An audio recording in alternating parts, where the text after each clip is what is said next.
ওয়ালাইকুম বন্ধুরা, আজকে বানাবো মরলা মাছের পাতুরি। মরলা মাছটাকে বেছে ধুয়ে পরিষ্কার করে নিয়েছি। এবার দিয়ে দিচ্ছি পেঁয়াজ কুচি,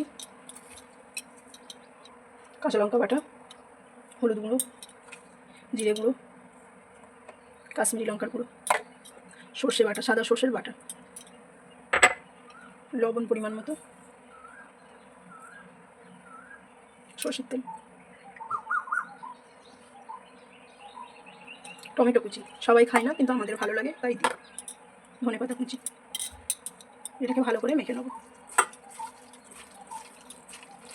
ভালো করে মাখা হয়ে গেছে। এবার গ্যাসে একটা প্যান বসিয়ে নেবো। গ্যাসটা জ্বালিয়ে দিচ্ছি। প্যানে দিয়ে দিচ্ছি সর্ষের তেল। লাউয়ের পাতাগুলো পরিষ্কার করে ধুয়ে নিয়েছি। লাউ পাতাগুলো একে একে এরকমভাবে বিছিয়ে দেবো।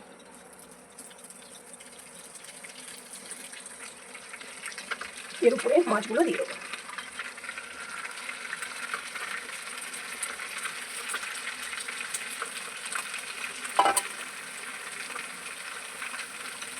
মাছগুলো ভালো করে দেওয়া হয়ে গেছে। ওপর থেকে আরও লাউ পাতা চাপা দিয়ে দেবো। ওপর থেকে আবারও লাউ পাতা দিয়ে দিচ্ছি।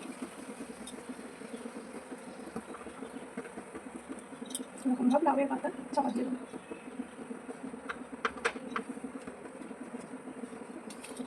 দিয়ে মাঝারি আঁচে এটা হবে। লাউ পাতা দিয়ে ভালো করে চাপা দিয়ে ওপর থেকে একটা চাপা দিয়ে দিলাম। মাঝারি আঁচে আস্তে আস্তে হবে। এক পিঠ হয়ে গেলে আবার এক পিঠে উল্টে দেবো। এক পিঠটা হয়ে গেছে, আস্তে আস্তে করে নিয়েছি। তো একটা বাসন নিয়েছি, বাসনে এটা উল্টে নেবো। এখন করে দেখুন এক পিঠটা কত সুন্দর হয়েছে।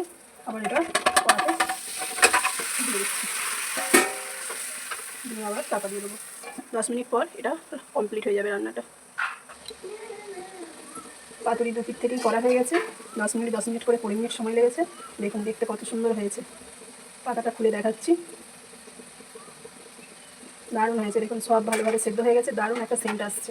খেতে খুব অসাধারণ হবে। পাতুরি এরকমভাবেও বাড়িতে বানিয়ে খাওয়াবেন, নিজেও খাবেন, খেয়ে খুব তৃপ্তি পাবেন। এরকম পাতুরি হলে 1 বাসন ভাত অনায়াসেই খাওয়া হয়ে যাবে। গরম গরম পাতুরি আর গরম গরম ভাত খেয়ে যা তৃপ্তি পাওয়া যায় সে আর বলে কাহিনি। আমাদের তো সবাই খেতে খুব পছন্দ করে। আশা করি আপনাদেরও খেয়ে ভালো লাগবে। আমার এই রেসিপি দেখে বানান, খান, আর আমার চ্যানেলটিকে সাবস্ক্রাইব করে যান।